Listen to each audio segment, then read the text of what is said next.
Methods of purification of organic compounds.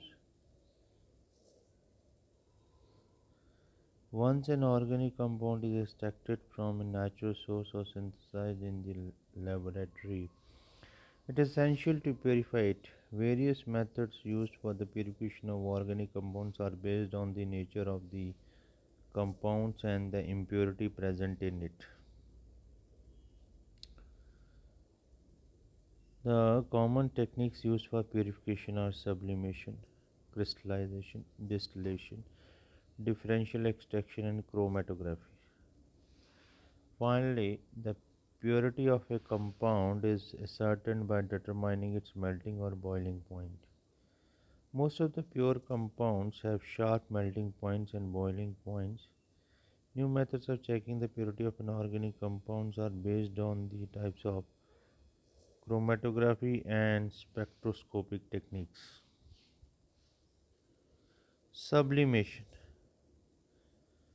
So, we have learned that on heating, some solid substance changes from solid to vapor state without passing through liquid state. The purification technique based on the above principle is known as the sublimation and is used to separate sublimable compounds from non-sublimable impurities. Crystallization. So this is one of the most commonly used techniques for the purification of solid organic compounds. It is based on the difference in the solubilities of the compound and the impurities in a suitable solvent.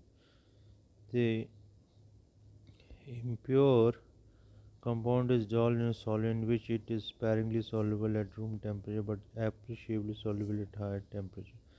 The solution is concentrated to get a nearly saturated solution. On cooling the solution, the pure compound crystallizes out and is removed by filtration. Filtrate and mother liquid contains impurities and small quantities of the compound.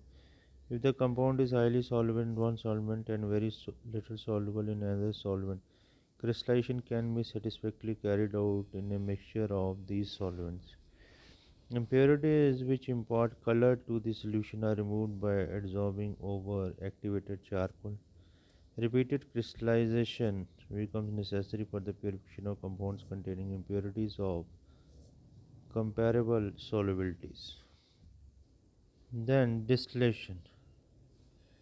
The important method used to separate volatile liquid from non-volatile impurities. The liquids having sufficient difference in their boiling points. Liquids having different boiling points vaporize at different temperatures. The vapors are cooled and the liquids so formed are collected separately. Chloroform boiling point 334 Kelvin and aniline boiling point 457 are easily separated by the technique of distillation. Liquid mixture is taken in a round bottom flask and heated carefully. On boiling, the vapors of the lower boiling component are formed first. The vapors are condensed by using a condenser and the liquid is collected in a receiver. The vapors of high boiling component form later and liquid can be collected separately. So this is the round water flask, this is the thermometer, this is to sink, this is the condenser, so this is the water inlet and this is the liquid substance obtained. So the vapors of the substance formed are condensed and the liquid is collected in a conical flask. Fractional distillation. If the difference in the boiling point of two liquids is not much, simple distillation cannot be used to separate them. The vapors of such liquids are formed within the same temperature and range and are condensed simultaneously. The techniques of fractional distillation is used in such cases. In this technique, vapors of a liquid mixture are passed through a fractionating column before condensation. The fractionating column is fitted over the mouth of the round water flask. Vapors of the liquid with high boiling point condense before the vapors of the liquid with low boiling point. The vapors rising up in the fractionating column with richer in more volatile component. So by the time the vapors reach to the top of the fractionating column, they reach in the more volatile component. Fractionating columns are available in various sizes and designs. Fractionating column provides many surfaces for heat exchange between the ascending vapor and the descending condensed liquid. Some of the condensing liquid in the fractionating column obtains heat from the ascending vapors and re-vaporize. The vapors thus becomes richer in low boiling component. The vapors of the low boiling component ascend to the top column.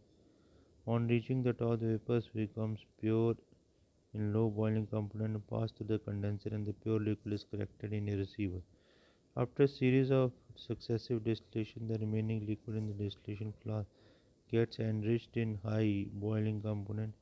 Each successive condensation and vaporization unit in the fractionating column is called a theoretical plate. Commercially, columns with hundreds of plates are available. One of the technological applications of fractionating distillation is to separate different fractions of crude oil in petroleum industry. Distillation under reduced pressure. The method is used to purify liquids having very high boiling point and those which decompose or below their at or below their boiling point.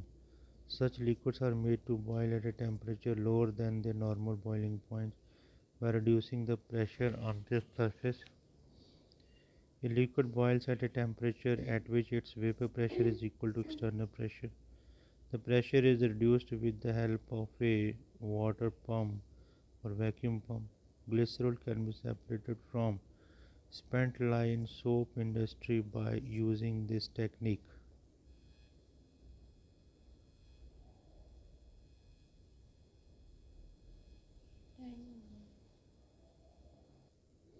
Steam distillation. This technique is applied to separate substances which are steam volatile and are immiscible with water.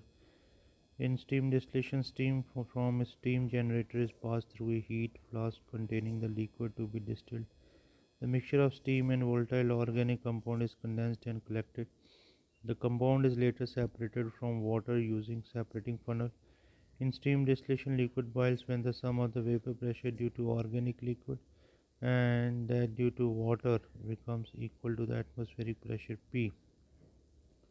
Since P is lower than P, the organic liquid vaporizes at lower temperature than its boiling point.